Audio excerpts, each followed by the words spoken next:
Metabolismo y excreción, si nos sacamos el tiempo. Si no sacamos. Estamos pilas puestas, ¿no? Hoy es martes, ¿cómo están las pilas? Ya acabo más. En cirugía. El lunes nos consulta. ¿Sí? No son hombres. Empecemos. Vamos a hablar de metabolismo o biotransformación. Esta es una parte importante porque todo lo que entra en nuestro organismo sufre un proceso de transformación para que nuestro organismo lo pueda eliminar, ¿ya? O sea, toda sustancia ajena que entra en tu organismo tiene algún mecanismo por el cual es transformado y posteriormente eliminado. Eso se refiere a biotransformación. Hay diferentes conceptos, ustedes van a ver en los diferentes libros que ponen a leer. Aquí hay 4 libros de farmacología y 4 conceptos, pero básicamente lo que se refiere a la biotransformación es modificar, transformar esa sustancia que ha entrado al organismo para convertirla en una sustancia más hidrosoluble y que te permita eliminarla. Ustedes preguntarán ¿por qué hidrosoluble? ¿Por qué no lo hace liposoluble? Porque si la sustancia fuera liposoluble, se va a quedar ahí impregnada en el tejido graso, ¿no? Acuérdense que la mayoría de nuestro cuerpo es tejido graso. Tenemos gran cantidad de lípidos, las membranas celulares, lípidos son grasa. Entonces, dejar una sustancia de forma liposoluble no es muy conveniente. En cambio, una sustancia hidrosoluble sí, porque no son tan, digamos, no se depositan fácilmente en los tejidos, etc. Pueden ser más fácilmente eliminados por la parte renal, que es el principal órgano de la excreción de las diferentes sustancias. ¿Quién es el principal órgano encargado de metabolizar todas las sustancias? Es el hígado. Obviamente no es el único, ¿ya? El riñón también puede metabolizar, el intestino también puede metabolizar. El plasma, la sangre, contiene sustancias que también pueden metabolizar las sustancias por diferentes mecanismos enzimáticos. Entonces, ¿qué les puedo decir? El 90% es en el hígado y el restante es en otros órganos, ¿sí? Entonces, la mayoría de la biotransformación, les decía, ocurre en algún momento entre la absorción del fármaco en la circulación y su eliminación renal. Es decir, el medicamento que entra a nuestro organismo, dependiendo de la vía, ¿no? Habíamos dicho que la vía no venosa es la vía, digamos, directa para colocar el fármaco en el torrente sanguíneo y de ahí a su distribución. Digamos, ese fármaco no sufre ninguna modificación, salvo que una vez ya que recircule y llega a la parte hepática, va a sufrir la biotransformación. Pero cuando damos por vía oral o cualquier otra vía subcutánea o intramuscular, este fármaco se va a absorber y va a llegar al hígado primero, y del hígado recién se va a pasar al sistema que es al plasma, a la circulación, y de ahí recién se va a distribuir. Entonces, desde el momento en que el fármaco ingresa por nuestra boca, llega al intestino, ya puede sufrir un cambio, ya puede sufrir un metabolismo. Se absorbe y pasa al torrente sanguíneo de la circulación corta y llega al hígado, sufre otro metabolismo, otro cambio. De ahí recién pasa al compartimento central. Entonces, la acción o la biotransformación puede ocurrir ni bien el medicamento entra en contacto con nuestro organismo. Algunas transformaciones ocurren en el lumen intestinal o en la pared intestinal, que es lo que les decía, ¿ya? Incluso hay fármacos que requieren de ciertas bacterias en nuestro intestino para poderse activar. Un ejemplo de ellos, por ejemplo, es la vitamina K. La vitamina K depende de las bacterias que tenemos en nuestro intestino para poderse de forma activa y poderse absorber, ¿no?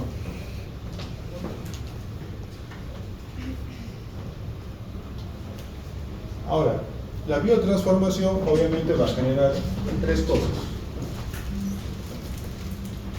La biotransformación va a generar un producto que no va a tener acción, que es inactivo, puede generar un producto que es activo, incluso más activo que la droga primaria.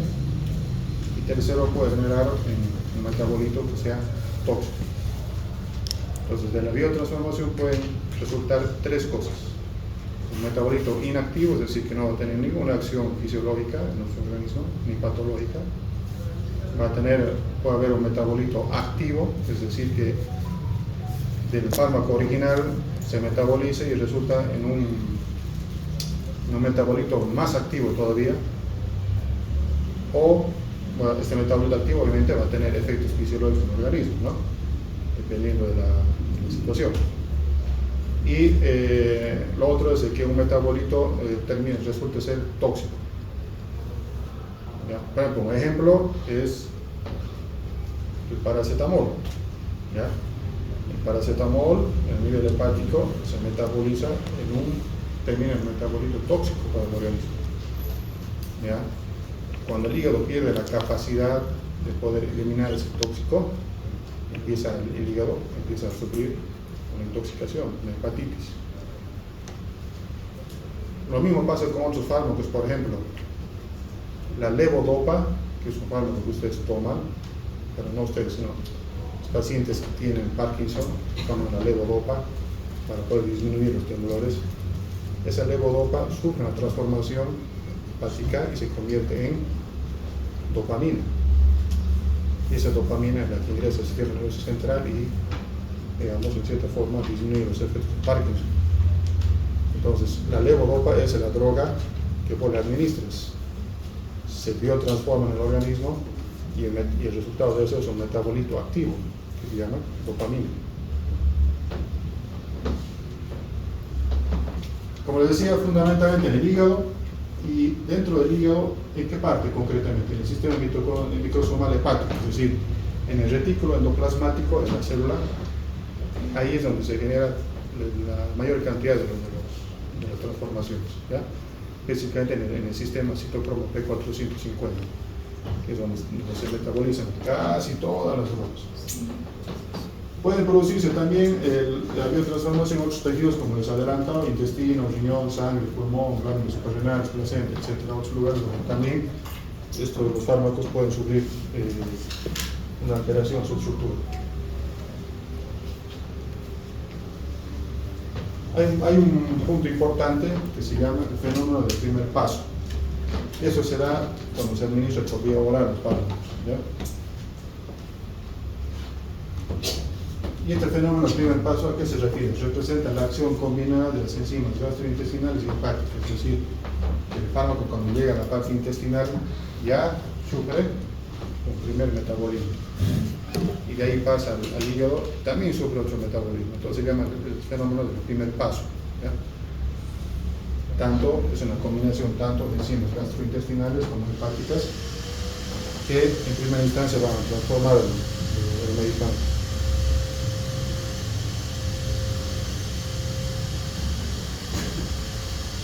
Otro es un bosquejo de lo que les decía.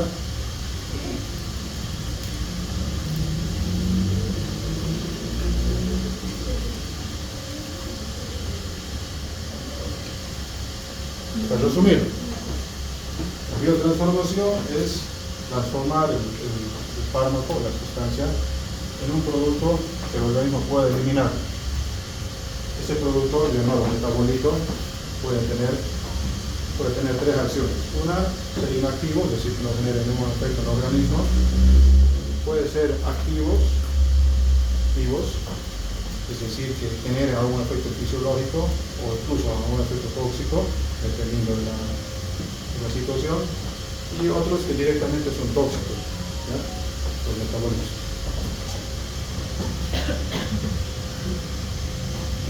¿A qué se refiere profármaco? Por ejemplo, si yo quiero que un fármaco sea mejor absorbido por la parte digestiva, precisamente pensando en el fenómeno del primer paso, si yo lo administro como tal la droga, cuando llega a la parte intestinal y hepática, va a sufrir gran metabolismo. No sé si me deben entender, ¿ya? Entonces, ¿yo qué hago? Lo introduzco como profármaco. es decir, lo asocio a otra molécula, ¿ya? Que cuando llega al intestino, digamos, las enzimas enzimáticas se van a ocupar de procesar esa parte pro, si se puede decir, y la parte activa que yo quiero quede intacta. De esa manera yo logro que se absorba más fármaco activo de lo que yo necesito. Les pongo un ejemplo. Aquí están el ejemplo de dónde están las estatinas, las simvastatina, rovastatina, etc. La levodopa que yo les decía, se administra como levodopa, que en el intestino se procesa, en la parte hepática se procesa, pero como dopamina. Otro profármaco que usamos es el valaciclovir, que cuando lo usamos para tratar, por ejemplo, el herpes o una infección por citomegalovirus. Entonces yo lo administro como valaciclovir. Entonces, en el hígado o en el intestino lo que se transforma es en aciclovir puro, y esa es la droga activa. Si yo administro aciclovir puro, el aciclovir, digamos, a nivel intestinal, si bien se absorbe, pero en menor cantidad. Como yo quiero que sea más efectivo, de esa manera administro un profármaco para que a nivel intestinal y hepático se transforme en metabolito activo del aciclovir. Es como lo que ocurre en la activación enzimática. Viene la enzima pro y cuando entra en contacto con el ácido se convierte en activo. ¿Cómo?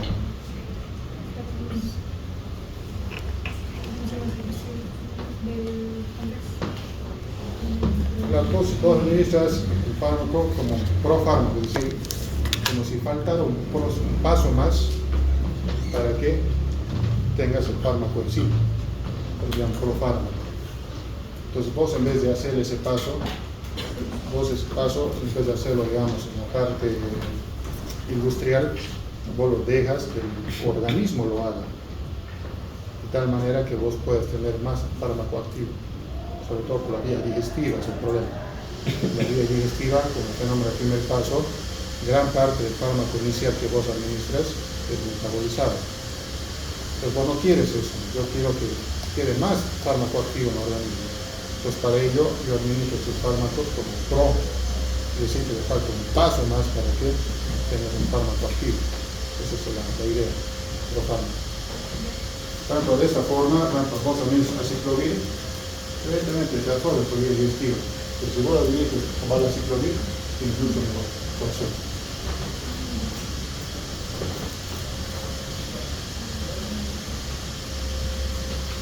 Ahora, ¿qué pasos tiene la biotransformación, el metabolismo?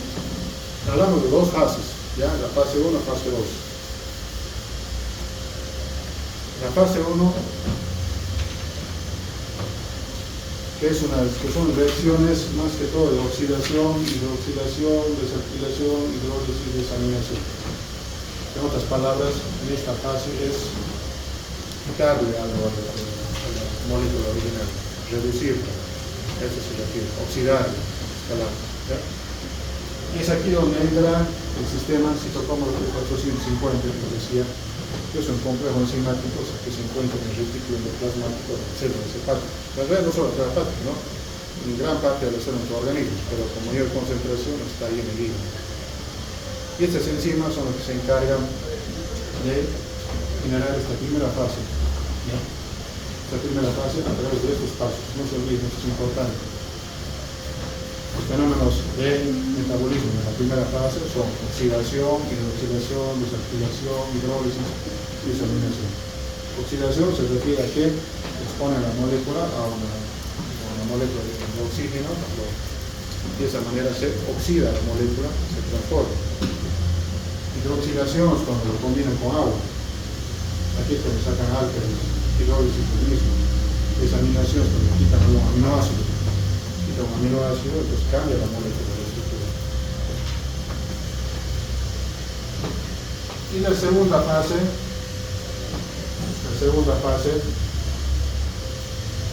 aquí esta fase es reacciones de conjugación, es decir, combinación con otras sustancias.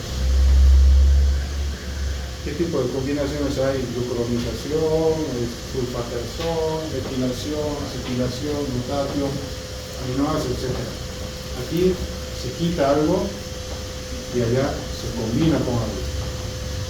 De tal manera que, digamos, obtienes vos como resultado final un metabolito que sea hidrosoluble y fácil de eliminar por las diferentes vías que vamos a ver más adelante. Ahora, tiene que seguir este paso sí o sí. Primero fase 1 y luego fase 2. Digamos, tendría que ser correcto. Pero hay fármacos, sustancias, que directamente algunas pasan a la fase 1 y de ahí a la fase 2, pero a la fase 2 después de la fase 1 puede intercambiar. Pero en general, la mayoría generalmente es primero entran a la fase 1, fases reducidas, y después pasan a la fase 2, fases conjugadas. Y vamos a ir desglosando algunas cosas, ¿no? Sobre todo lo que es el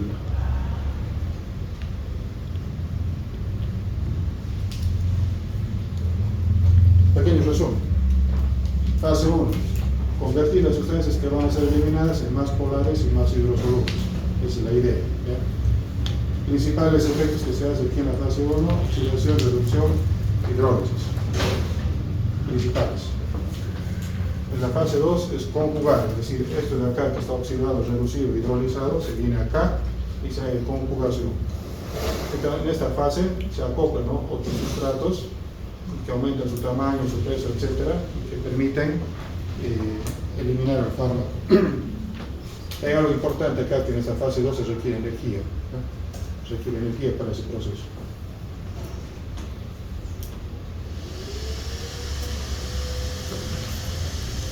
Entonces, un resumen de lo que hemos mencionado. Lo que quería mostrarles es esto es la oxidación, es decir, aquí se adiciona oxígeno a la molécula. De esa manera ustedes la oxidan y transforman. Yo quería entrar al sistema de P450, aquí está.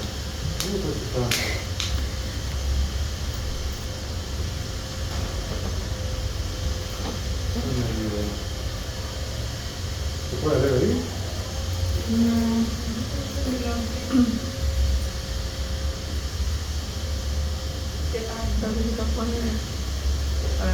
Sí, me agranda la ventana. Completa. Ahí. Ya.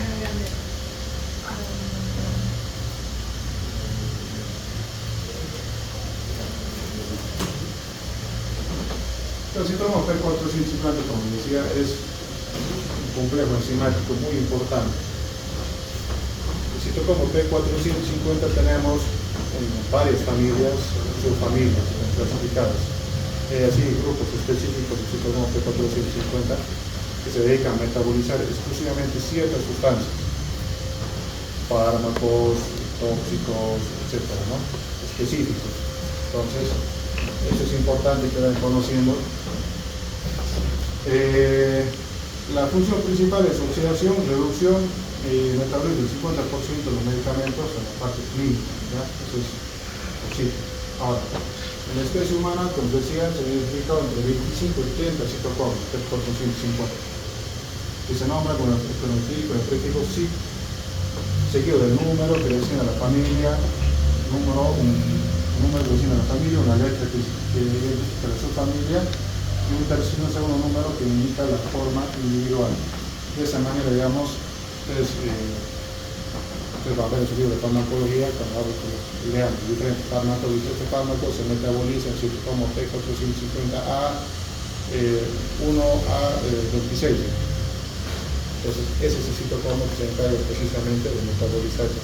Ahora, ¿por qué es importante conocer cuál citocromo específicamente metaboliza qué ciertas drogas?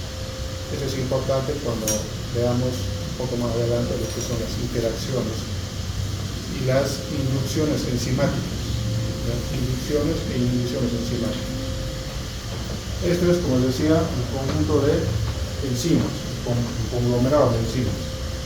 Entonces, puede haber sustancias que ese grupo de enzimas lo estimule, es decir, que metabolicen más rápido determinada sustancia, como también puede haber ciertas situaciones que hagan que ese grupo específico de citocromos metabolice más lento, lo que se llama inhibición. ¿Ya?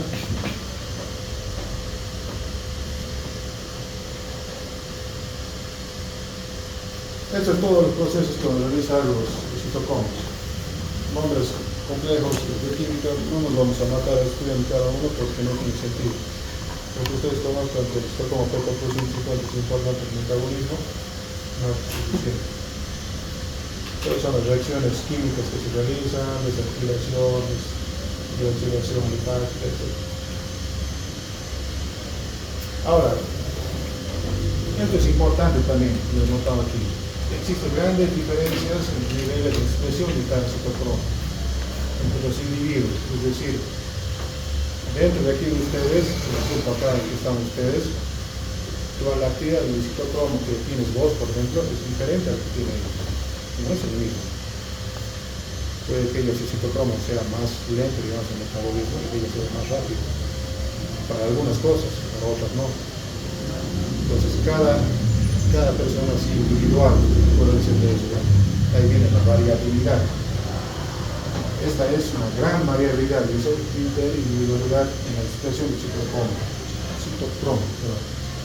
Entonces, por eso es de que algunas personas son más susceptibles a desarrollar efectos adversos que otras personas, precisamente por esta variabilidad en la expresión del citocromo.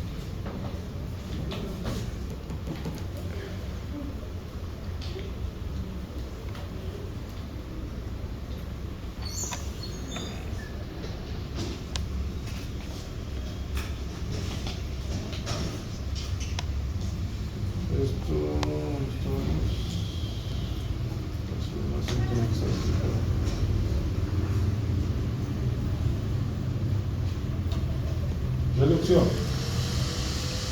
La fase 1 de reducción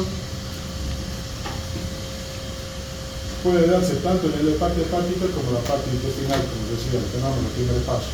¿Ya? Esto que va a llevar a una caída de oxígeno o una adición de hidrógeno, dependiendo de la situación. ¿Ya? Realmente reducción se refiere con perder una fracción. Hidrólisis. Hidrólisis se refiere cuando se combina la sustancia o interfiere, digamos, en el proceso agua. Una enzima que asocia agua a la molécula y luego se fracciona, eso se llama hidrolización. Esta hidrólisis también puede darse en el plasma, por ejemplo. Hay ciertos fármacos que rápidamente son hidrolizados en el plasma. Y como ejemplo, la adenosina, que es un fármaco que nosotros usamos para tratar la arritmia cardíaca.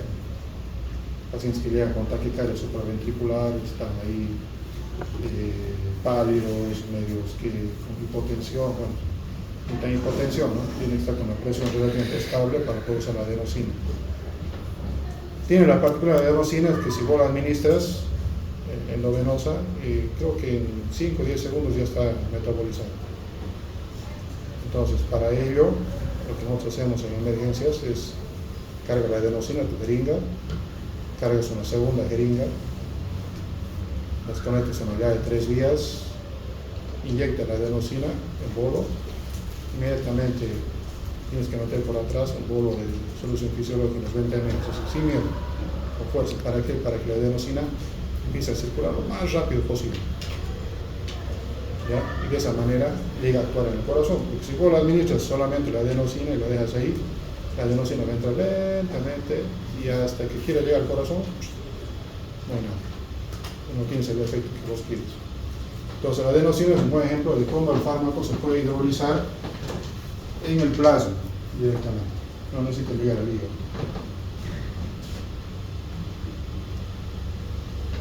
En la fase 2, la que hay conjugación, les decía aquí, se combina el metabolito con otra sustancia. Dependiendo qué sustancia, se habla de glucoconjugación, sulfoconjugación, glucoconjugación, metilación, etc. La idea es combinar el metabolito con estas fracciones para generar una sustancia totalmente diferente y así poder eliminarlas.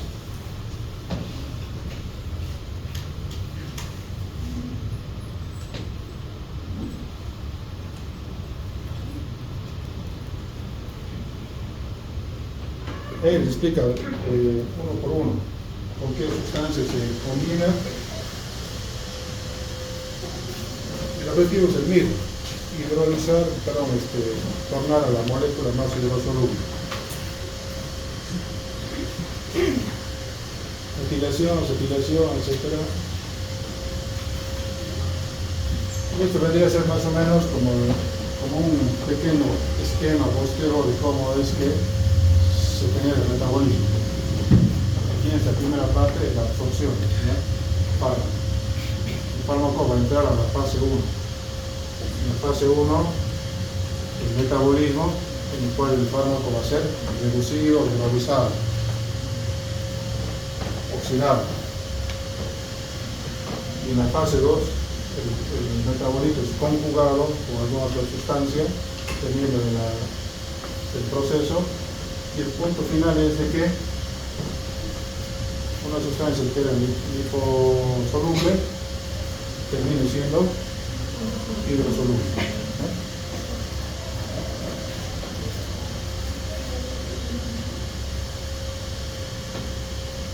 ¿Está bien hasta ahí? ¿Entendido? ¿No? ¿Sí lo digo? Mucha bioquímica, ¿no? Sí. Tenemos que saber así esos puntos tan exactos. Porque ustedes tienen que aprenderse bien, porque esto van a ustedes a hablar todo el tiempo cuando estudian ahora adelante las especialidades, porque todo el tiempo ustedes van a estar viendo farmacología.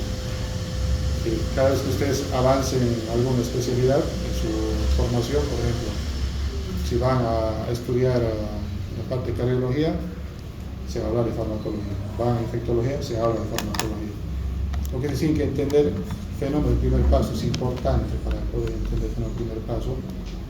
Y el fenómeno del primer paso incluso es muy influyente para determinar la dosis que se administra del fármaco por vía oral. En los estudios que ellos hacen, que van viendo, etc., ayuda bastante a determinar el fenómeno que es la dosis del fármaco. Con que ustedes sepan que los fármacos tienen dos fases de metabolismo. Uno, de la primera fase, donde los fármacos que sufren oxidación, reducción, hidrolización, que serían las tres más importantes. Y que el producto de esa hidrólisis, de ese fenómeno, el producto de la fase 1, pasa a la fase 2 para ser conjugados. La conjugación ya tiene ustedes el producto final, que es hidrosoluble. Eso tienen que entender ustedes, ¿ya? ¿Y qué mecanismos tienen en la fase 2? Ustedes han visto, ahí tienen el grupo de conjugación, etc.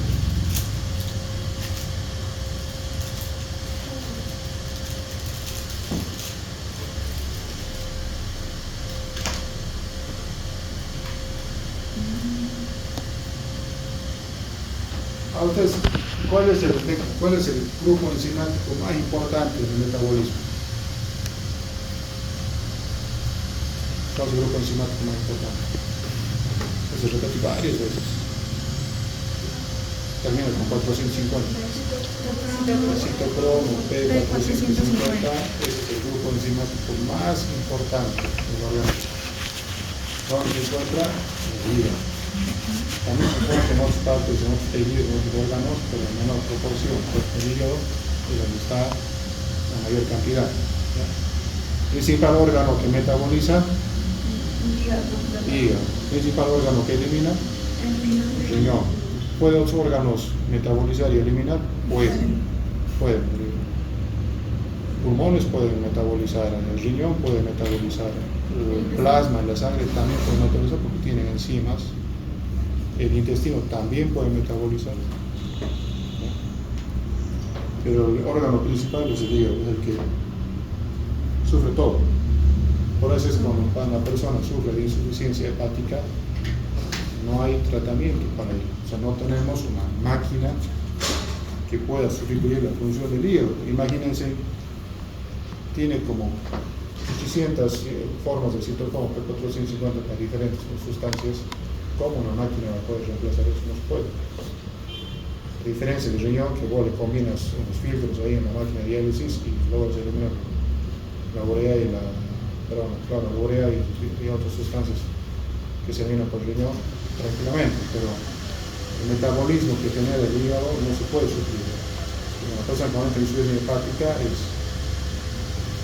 terminal, salvo que se puede hacer un trasplante, que en la Camboya no tenemos eso. Ahora, hay situaciones en las cuales el metabolismo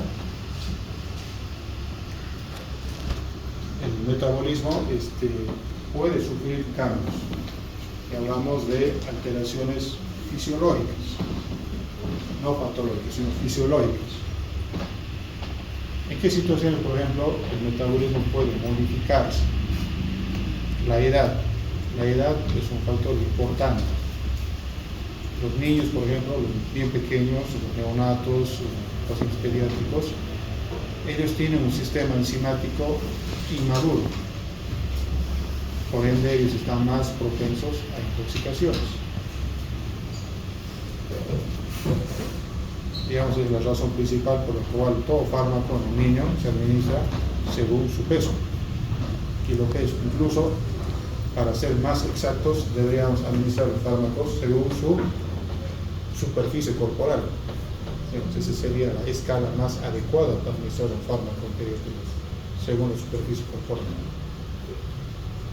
Incluso los fármacos que se usan en la quimioterapia, incluso en adultos, la mejor forma de dosificar es por superficie corporal y no por peso.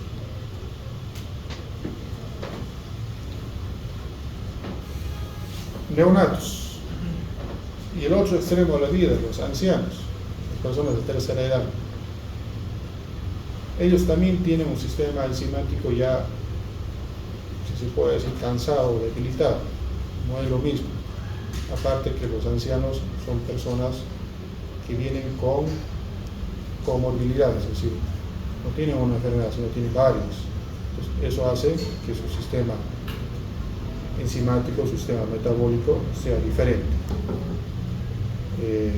La función renal no es la misma, por ejemplo, por lo tanto ellos retienen más metabolitos. La función hepática igual no es la misma.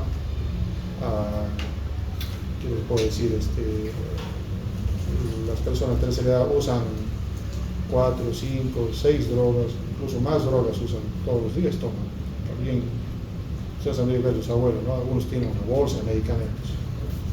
Toman para la presión, para la diabetes, toman para los triglicéridos, para la ansiedad, para la depresión, todo toman. Pero ya pasa a la vitamina, ¿no? Así que tienen todo un arsenal, tienen en su caso. Ustedes entenderán que el envejecimiento natural y fisiológico de nuestro organismo hace precisamente de que los procesos metabólicos sean más lentos, no sean tan eficientes como una persona joven.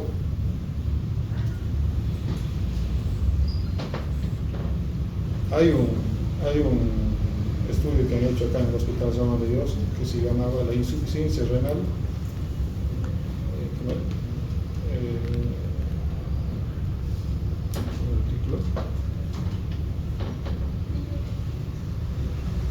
Insuficiencia renal oculta en el paciente anciano.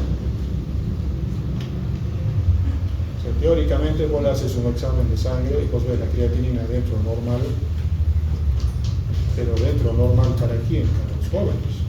Para el anciano ya no es lo mismo.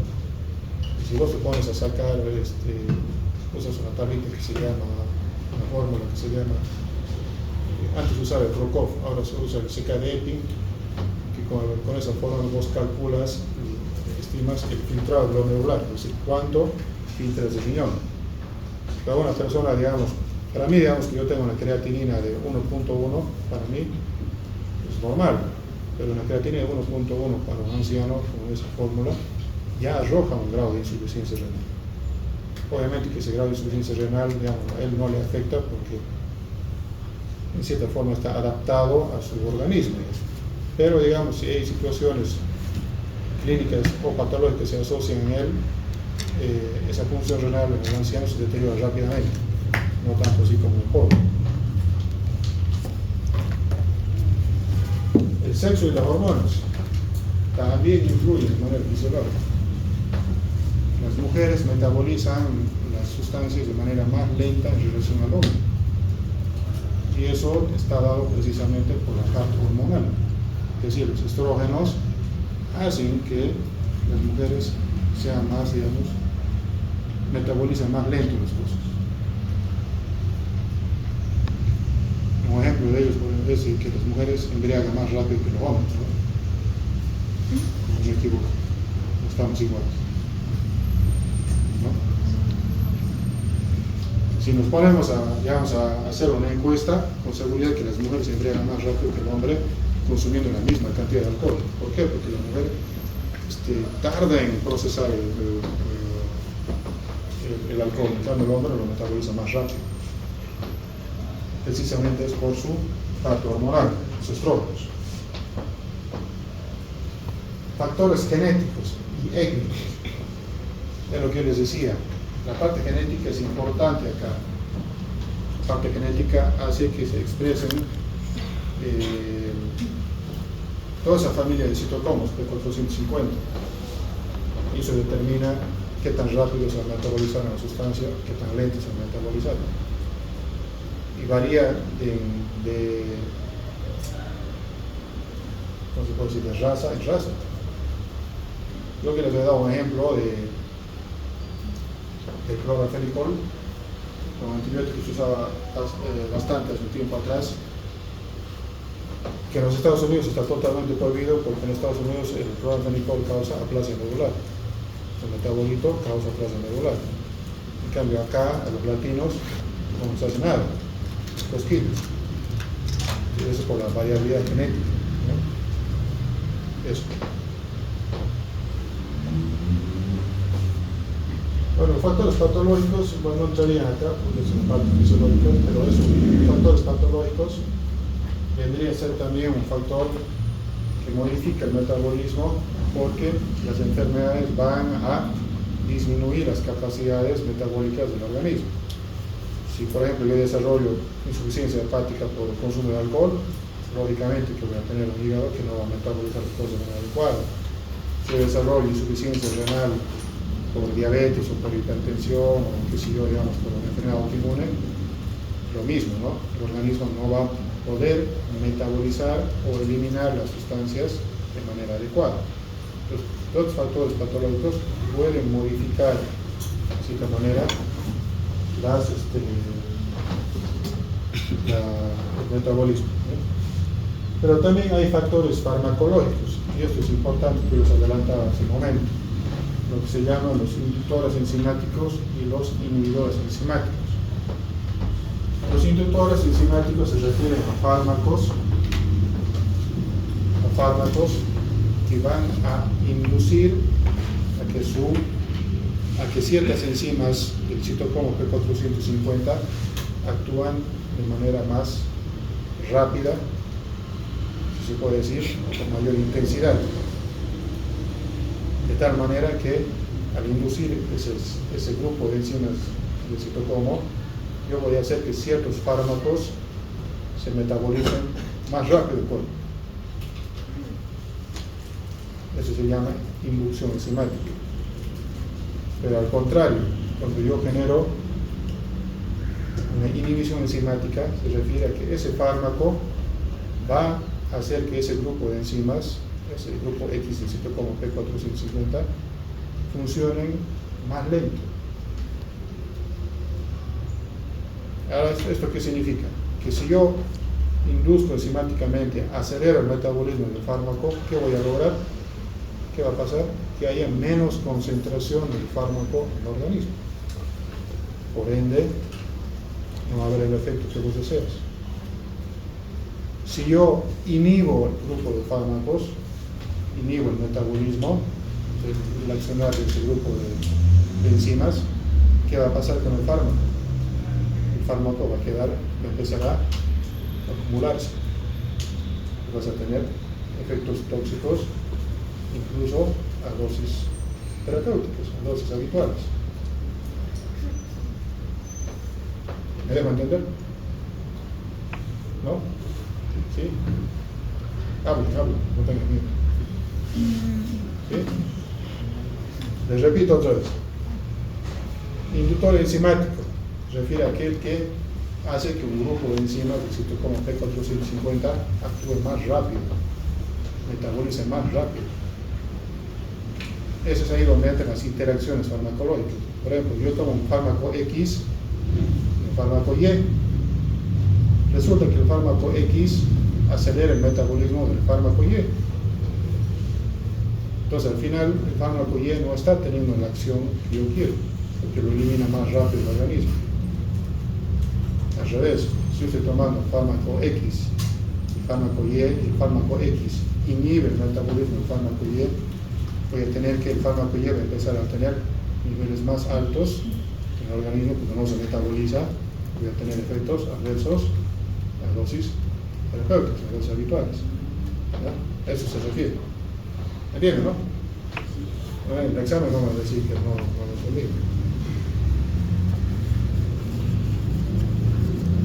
Un ejemplo de ellos es el alcohol. No sé si se han dado cuenta, yo he visto compañeros que al principio, cuando estaban en la universidad, cuando recién llegamos a la universidad, todos pollitos, llegamos a las fiestas y los llamábamos los polios, los que no aguantaban, ¿no? Tomaban 2 o 3 vasos de una bebida y ya estaban durmiendo. Pero al cuarto o quinto año ya de la universidad eran capos para tomar. Tomaban, pueden amanecerse tomando y no se emborrachaban. ¿Qué ha pasado ahí? El alcohol es un inductor enzimático. Acelera el metabolismo del mismo alcohol. Por ende, al ser un inductor enzimático de ese grupo de enzimas que elimina el alcohol, también puede inducir la eliminación de otros fármacos que vos los administres, que estén en ese grupo.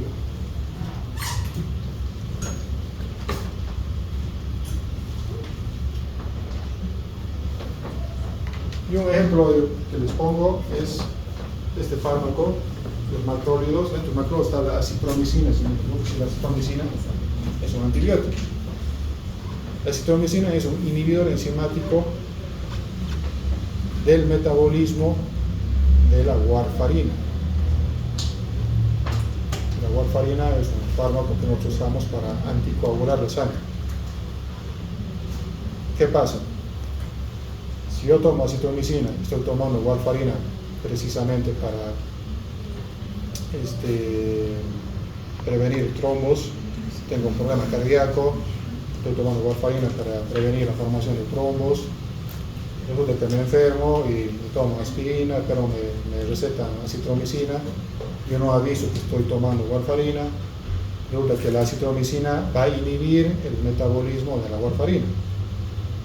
La warfarina va a empezar a subir sus niveles en sangre. Yo voy a terminar teniendo cuadros de hemorragia, porque la acitromicina me ha inhibido el metabolismo de mi warfarina a dosis habituales en las que tomaba, ni siquiera aumentar la dosis. Eso es importante tomar en cuenta cuando un fármaco es inhibidor o es inductor enzimático al momento de las interacciones. Cuando se mezclaba la warfarina con acitromicina. La acitromicina inhibe el metabolismo de la warfarina. Por lo tanto, la warfarina aumenta los niveles en sangre. Y eso te genera hemorragias. ¿Una sobredosis? No, en este caso no hablaríamos de sobredosis porque la dosis de warfarina vos la mantienes la misma. ¿Ya? Lo que pasa es de que yo estoy tomando un medicamento que inhibe su metabolismo. Yo sigo tomando la misma dosis que tomaba todos los días, pero igual me intoxico porque el otro fármaco lo está inhibiendo, no deja que se metabolice.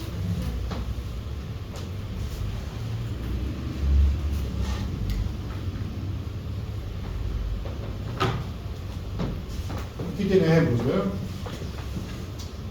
Estos fármacos, ¿qué es lo que hacen?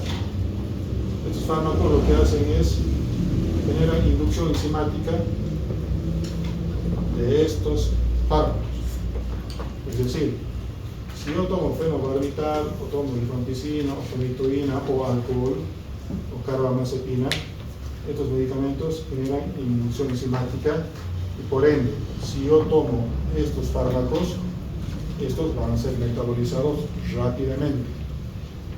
Si yo tomo warfarina, voy a requerir más dosis de warfarina para poder llegar a los niveles terapéuticos.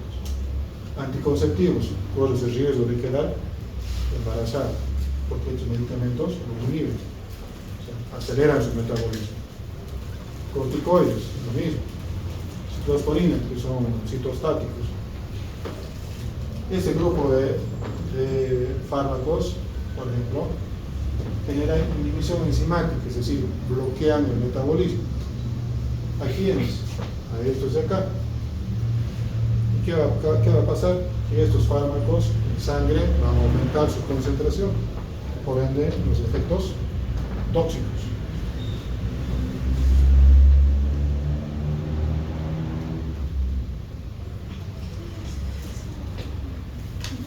Haciendo un pequeño resumen.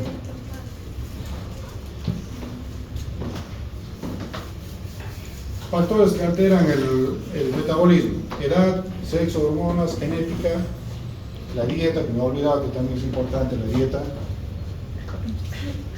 La dieta, entre más proteínas consumas, más inducción enzimática hay. Por eso no se olvide que la mejor dieta es aquella que está a base de proteínas para bajar de peso. Porque vos, entre más proteínas consumes, el metabolismo se acelera más y quemas más energía.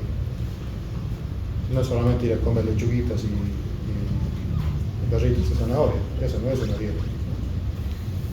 Una dieta que quema calorías es aquella que vos consumas más proteínas.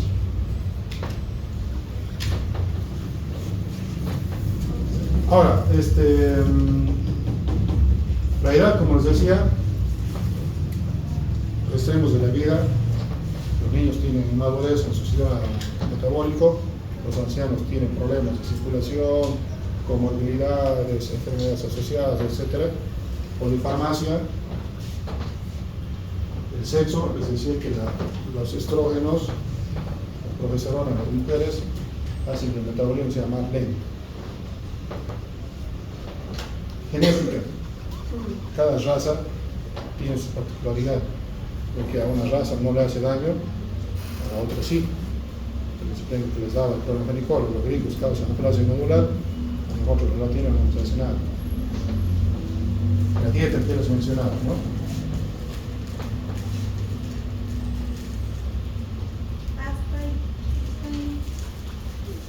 ¿Te alcanzó? Sí. Pero nos falta media hora todavía. ¿Preguntas? ¿Dudas?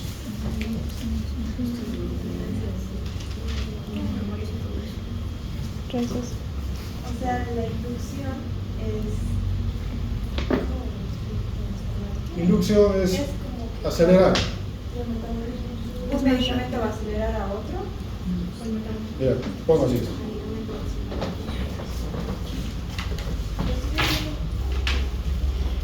Pongo así no es exacto lo que todo es un ejemplo, ¿ya? El citocromo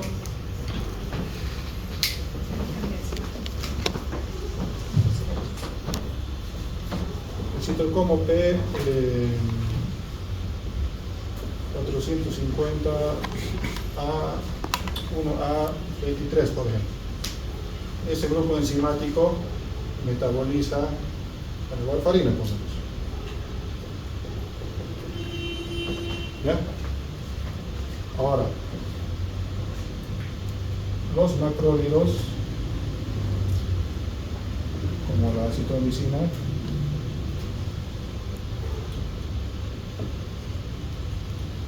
ellos inhiben este sistema. Aquí causan inhibición. Bloquean el grupo enzimático que metaboliza la warfarina. Por ende, la warfarina en plasma va a subir. y vos vas a tener efectos tóxicos relacionados a la warfarina. ¿Ya? Ahora, el otro, una fenitoína. Fenitoína la que estaba, ¿no? Sí, fenitoína. También los anticonvulsivantes son inductores. Fenitoína. La fenitoína va a venir aquí y lo va a expresar con mayor fuerza. Lo va a inducir. Se llama inducción. Al inducir a que funcione mejor o más rápido, con mayor cantidad, la warfarina va a ser metabolizada más rápido. Por ende, vos vas a tener una disminución de la warfarina. No vas a tener el efecto que vos quieres. Vos quieres tener a tu paciente anticoagulado, no vas a poder anticoagular con una dosis habitual, vas a tener que subir la dosis, triplicar la dosis. Ahora sí me dejo entender un poquito más. ¿Sí? ¿Dudas? ¿Ok? Doc, el efecto de primer paso, ¿eso ocurre en toda ocasión o solamente Eso ocurre por la vía oral. solamente por la vía oral? Solo en la vía oral. ¿Ya? No, primer paso. Es ya el metabolismo que sufre el medicamento ya en la luz intestinal y en el hígado. Porque por ahí va a pasar sí o sí el fármaco.